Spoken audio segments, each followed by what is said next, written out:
Sorry to be largely absent these days, but I have some mail, a pile of mail, and I thought I'd give a try to doing it. I filmed a couple of would-be mail hauls in recent days that I wasn't able to finish, that didn't go well at all, but we'll see. We'll hope for the best with this one. It's just a little pile of packages here. This first one is... Oh, this first one is from Bill Ruttenberg. Bill Ruttenberg is the host of, those of you who might not know, he's the host of a great chatty Booktube channel, the Ruttenberg Library. I'll leave a link to it down below. He's coming to us from the state of Iowa, here in the United States, in the American Midwest. A state I am quite familiar with. And this does not feel like a book. Whatever this is, it feels squishy. Could it be Mega Stuff Oreos? It doesn't feel like, well, it's certainly well packaged. This is just the kind of thing I can't do.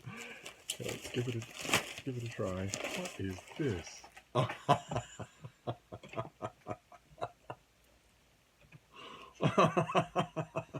Okay. This is not a book. This is a baseball cap.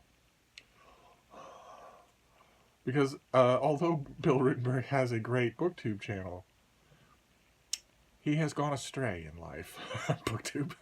not ethically or morally. He's an upstanding, God-fearing Iowa man. He's a husband and a father, and I have known hundreds, maybe thousands of those kinds of upstanding, God-fearing Iowans, and they are the absolute salt of the earth.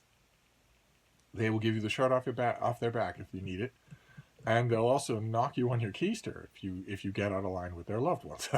they are wonderful, wonderful people. But I'm not saying that. I'm saying that he has been spiritually, Bill Ruttenberg has gone astray, because this hat is not a Boston Red Sox hat.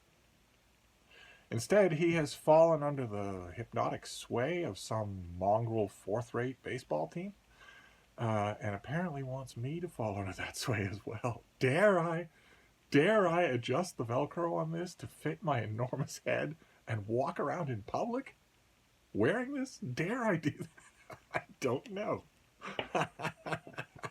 So, all we can do is offer up our prayers here in maybe Midrash. We can offer up our prayers to Bill Ruttenberg that he sees the light and stops hanging around with his pot-bellied Midwestern losers.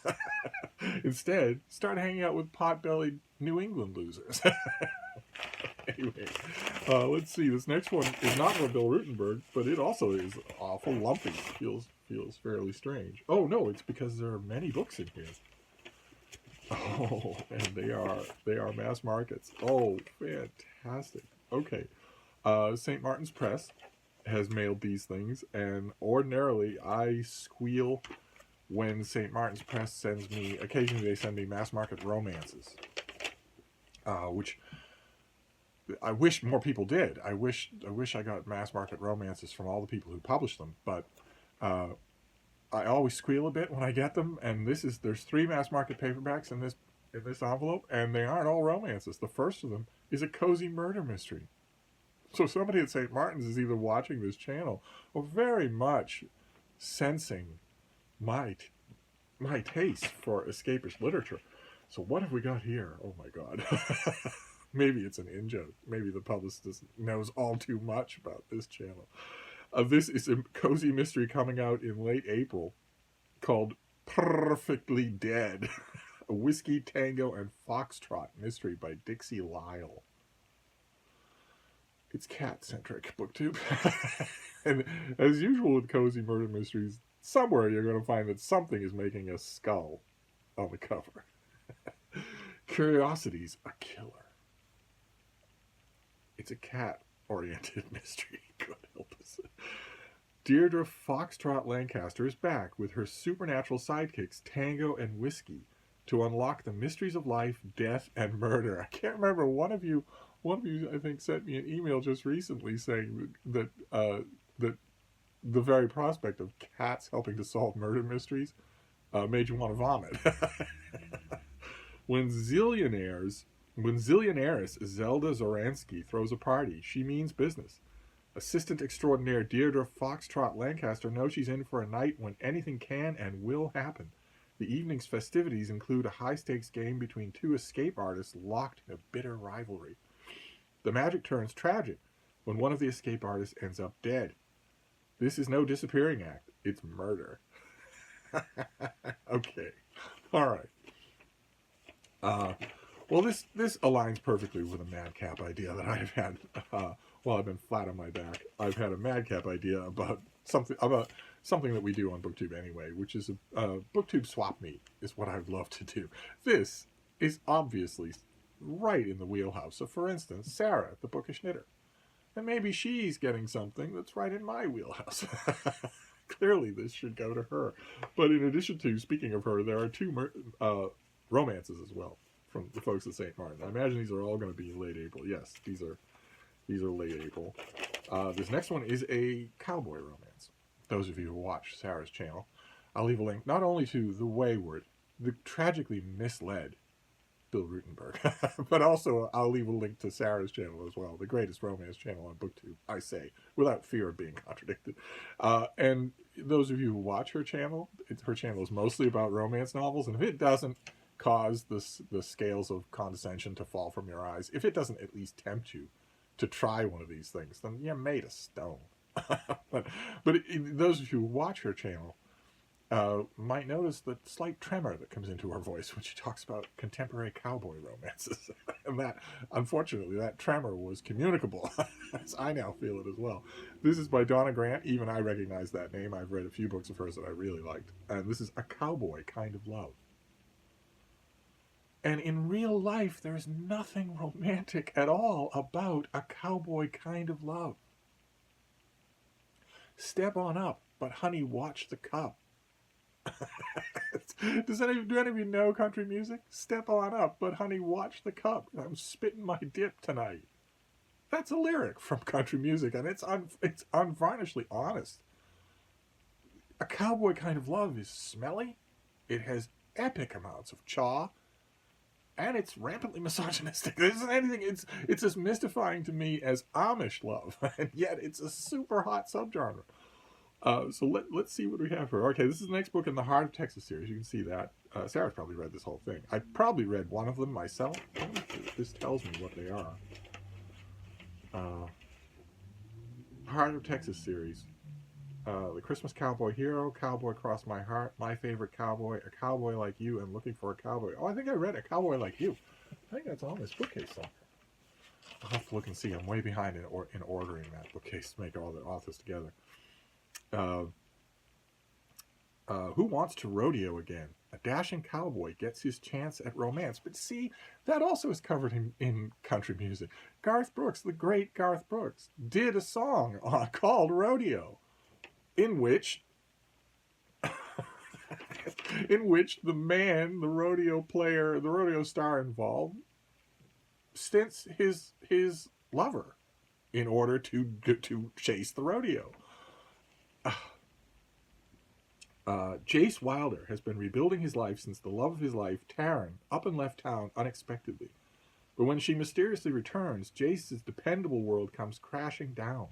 Taryn is hiding a dangerous secret, and no matter how hard he tries, Jace can't stay away, especially when Taryn is at risk, and especially when the attraction he thought he'd buried long ago is back and hotter than ever.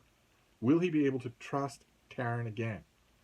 Oh, but if she's at risk, what good is he going to be with a steel rod in both legs and a steel rod in his back and the inability to turn his neck without turning his whole shoulders like that? Rodeo stars are a basket case, a physical basket case by the age of 30. Maybe he's going to squint, whoever it is, because they might not be able to do deep knee bends, but you can't fault their courage at all. I don't know if you've ever been close to some of the bulls that they get on. You don't even want to be near those animals when they are in their stalls. The idea of getting roped on top of one when it's in a bad mood. Anyway, Taryn Hillman's world fell apart one horrifying night, and it's never been the same since. When she sees a small chance at untangling herself, she takes it, though it means returning to Clearview and seeing Jace again. But when he vows to protect her, will Taryn take a chance and this time never let him go? All right, so a contemporary cowboy romance. Again, it seems to me that I should pack these things up and send them up to the snowy north in exchange for something else in a Booktube swap meet. And then finally we have, also late April, unknown quantity for Steve, a cat cozy murder mystery and a contemporary cowboy series, not so much, but Regency romances? Oh yes. Oh yes. And this is How to Train Your Earl by the great Amelia Gray. Now, she is an author. I have half a dozen books on the romance, but the romance bookcase is on this side of me, and Lord Ganesha is on this side of me. This comes out in late April, and it's the third and final book in the First Comes Love series. I know I have the first two. I know I do. A roguish Earl must fight using his honor and not his sword to win his lady's hand in this sexy Regency romance. Brina Feld has settled into a life devoted to helping others since the sinking of the Salty Dove left her widowed. Sometimes the jokes just write themselves. She has no need for a man in her contented life, but when the notorious and handsome Lord Black Knight returns and awakens her desires, her peace and serenity vanish. And if she agrees to an alliance with him, she knows she will have to battle her heart to keep from being snared under his spell. So we have a kind of reverse there. In both cases, in the cowboy romance and in the Regency romance,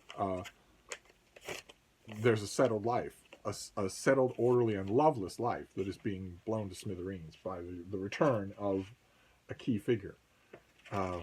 Needless to say, I am not going to wait until late April to read any of those, maybe even the cat mystery, since we just had March Mystery Madness. And that's not a one-time thing. It's not like you segregate your mystery reading to just March and leave it at that. What is this next? This next one feels weird, and it's also in a pink envelope. And publishers don't use pink envelopes, so these might be gifts. What have we got here? Oh well, okay, these are gifts. What have we got here?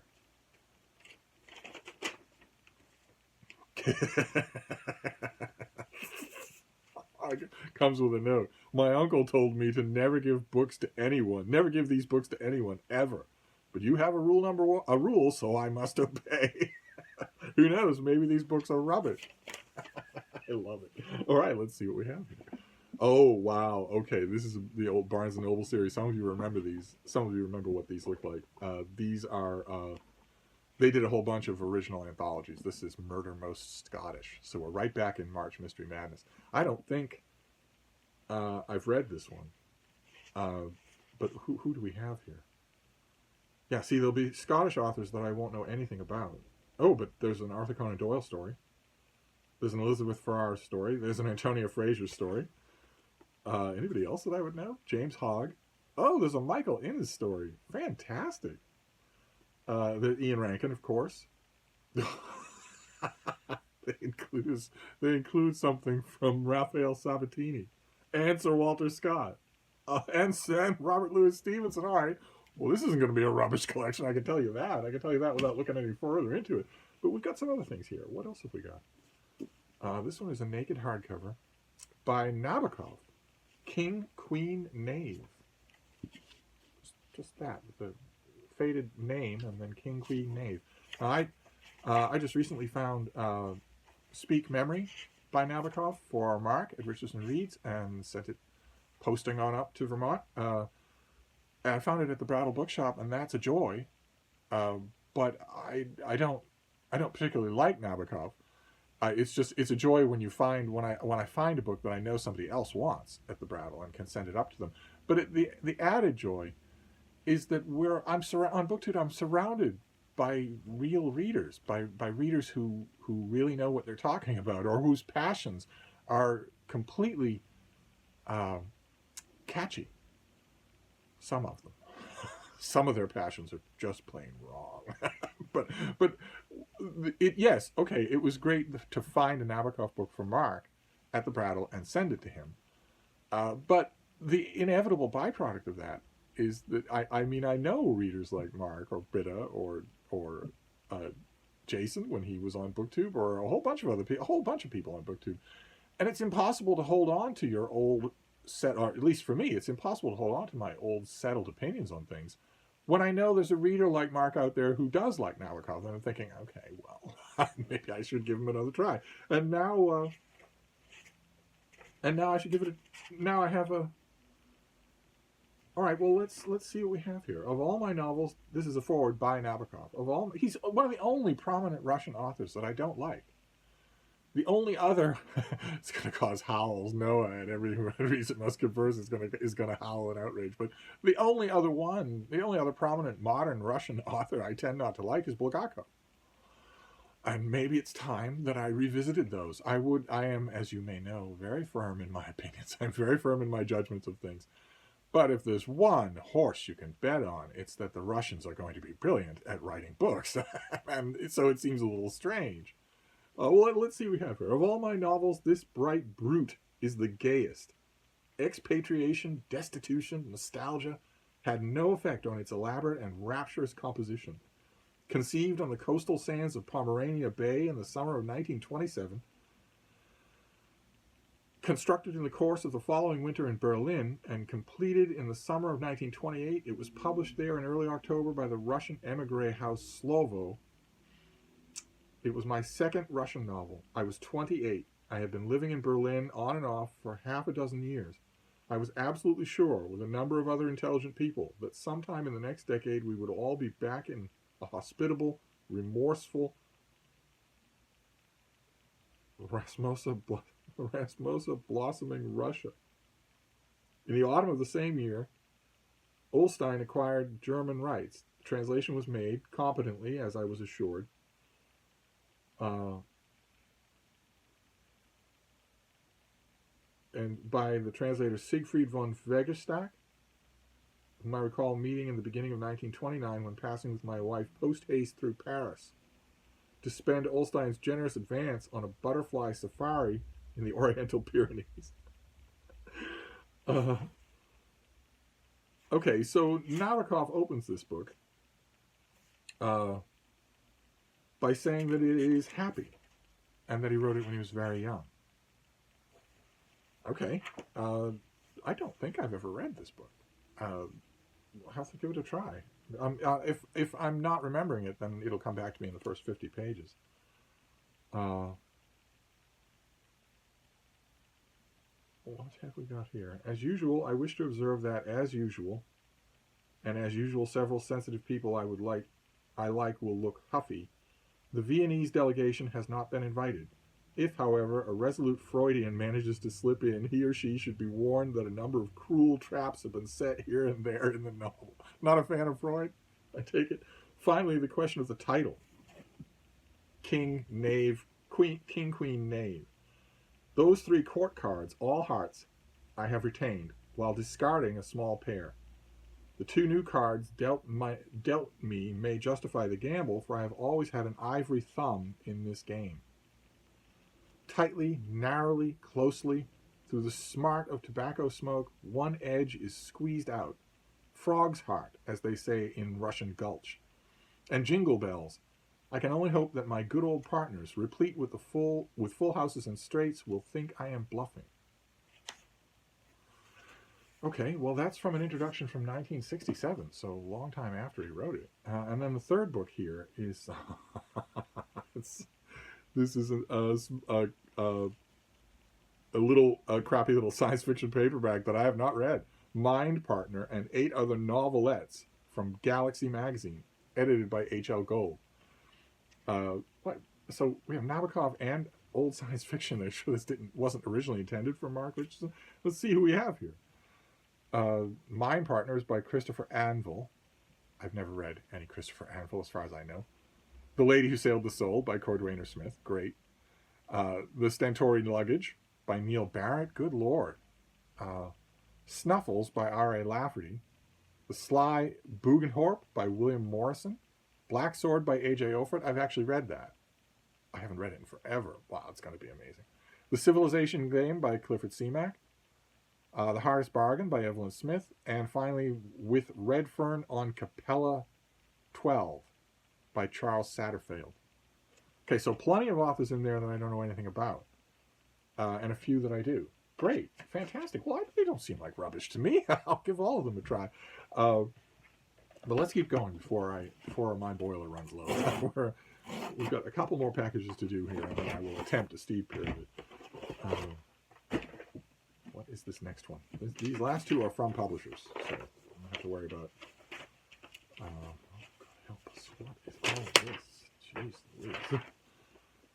Okay, this last one is by Alice Zeniter, translated by Frank Wynne, and it's The Art of Losing. Alice Zeniter is a French novelist, translator, scriptwriter, and director. Her novel Take This Man was published in English by Europa Editions in 2011. I'm not sure that I remember that. I would have seen it in 2011. I would have got that book, and I'll have to check and see. I didn't review it. That'd be really bad. So none of the paperwork that I have here actually describes the book. So let's see what we can find here. Naima knows Algeria only by the artifacts she encountered in her grandparents' tiny apartment in Normandy. The language her grandmother speaks, but Naima can't understand, the food her grandmother cooks, and the precious things her grandmother carried when they fled. Naima's father claims to remember nothing. He has made himself French. So this is a novel then, right? Her grandfather died before he could tell her his side of the story, but now she will travel to Algeria to see for herself what was left behind, including their secrets. The Algerian War for Independence sent Naima's grandfather on a journey of his own. From the wealthy olive grove owner and respected veteran of the First World War, a refugee spurned by the harki as a harki by his fellow Algerians in the transit camps of southern France, to an immigrant barely scratching out a living in the north. The long battle against colonial rule broke apart communities, opened deep rifts within families, and saw the whims of those in even temporary power instantly overturn the lives of ordinary people. Where does Naima's family fit into this history? How do they fit into France's future? This is a powerful, moving family novel that spans 3 generations across 70 years and 2 shores of the Mediterranean Sea. It is a resonant people's history of Algeria and its diaspora. No, it's not. It's a novel, so it's not a resonant people's history. Don't try to critic-proof it. It's a novel. But I'm sure it's shot through with that history. It's just, it is not a resonant people's history of Algeria and its diaspora. It's a novel. As a story of how we carry on in the face of loss of country, identity, language, connection. Most of all, it is an immersive, riveting excavation of the inescapable legacies of colonialism, immigration, family, and war. Okay, but is it a good novel? Are the characters well drawn? Is there an arc, a denouement, a conclusion? Is there tension? All that sort of stuff. We'll just have to see. It'd be great. A great Algerian novel. That would be great. I already read this year a really good book called The Wine of Empire, I believe was the name, about the Algerian wine trade, that I thought when I got it. This comes out on March the 23rd. So it's out already in your bookstores. If you have an Algerian heritage or an interest in the Algerian War of Independence, then obviously this is going to be the book to get this year. Although Blood of Empire, if that was what it's called, that book about the Algerian wine industry, I thought it was going to be one of those little pocket monograph studies, but instead it was really good. It was really, really good. I'll leave a link to it down below if I remember. I'll find it so that you know what I'm talking about. Well, this thing's out already in your bookstores. A novel about one character's search for her family's role in the War of Independence, their history, the buried secrets. Really, really good. All right, let me do this last one, and then we'll be done. Another finished copy. Oh my, okay, great. Great, fantastic. Great. I was hoping I would get a finished copy of this. This comes out at the end of the month. And we're just going to push on through. We can do this. This is something I mentioned already on this channel. This is John Greenspan, The Age of Acrimony, How Americans Fought to Fix Their Democracy, 1865 to 1915. So a large chunk of this book deals exactly with the period of history, of American history, that I find most interesting. Bloomsbury is thrilled to publish John Greenspan's The Age of Acrimony, a fascinating look at one of the most partisan and tumultuous periods in American politics. and the progressive father-daughter political dynasty whose mostly forgotten story traced the arc of American democracy throughout the Gilded Age. Presidential elections from the 1860s through the early 1900s saw the highest turnouts, the closest margins, and the most political violence. The period was marked by 3 presidential assassinations, 2 presidents who won the White House while losing the popular vote, and 1 impeachment. Widespread political participation and frustration went hand in hand until the reforms of the early 20th century traded that participation for civility. Yes, but none of the presidents involved, whether the ones who lived or the ones who were assassinated, orchestrated and inflamed a violent mob to breach the capital of the country, execute his own vice president, overturn a legal election, and install himself as an unelected dictator. No other president in American history has ever done that. That breaks all equivalence. It breaks all equivalence. It is the only time that any president has ever done that. That any president has ever been so traitorous as to do that, as to literally try to overthrow the government. But even so, you know what the author's point is. His heart's in the right place. The remarkable lives of Congressman William Pig Iron Kelly and his daughter, labor activist Florence Kelly, highlight the dramatic transformation of American politics throughout the Gilded Age. Oh, fantastic. Okay, I'm glad to have a finished copy of this, because I've had an advanced copy and have spent a lot of time with it. But the finished copy is always good with a work of history. So, did I say when this comes out already? Yeah, April 27th. So, end of the month. Fantastic. Okay, so that is it. That is our mail haul for today. This is definitely unwise to do, but I was missing you. So, we have The Age of Acrimony. We have The Art of Losing. Those are 2 new hardcovers. One out already, one coming out in a few weeks. Then we have King, Queen, Knave by Nabokov. I'm not sure that I've ever read this book. And if I have, I probably read it in a fog of dislike. So I'll give it a fresh try. Then we have Murder Most Scottish, an old Barnes & Noble anthology with some really good names in there. And then lastly, a barrage of mass market paperbacks. We have Mind Partner and Other Novelettes from Galaxy Magazine, including a couple of stories that I've read, and the Cordwainer Smith I love, but also a bunch that I haven't read. We'll see if it survives. Then we have How to Train Your Earl, classic new Regency romance. We have A Cowboy Kind of Love, contemporary cowboy romance. And we have Perfectly Dead, a cat-themed cozy murder mystery. Frida is going to be so offended. That's it. Oh, how could I have forgotten? A spiritually misguided baseball cap, which comes with a Velcro strap. I love that because I have, as mentioned, a hugely dolichocephalic skull. If I put it on, is it going to cause my head to burn?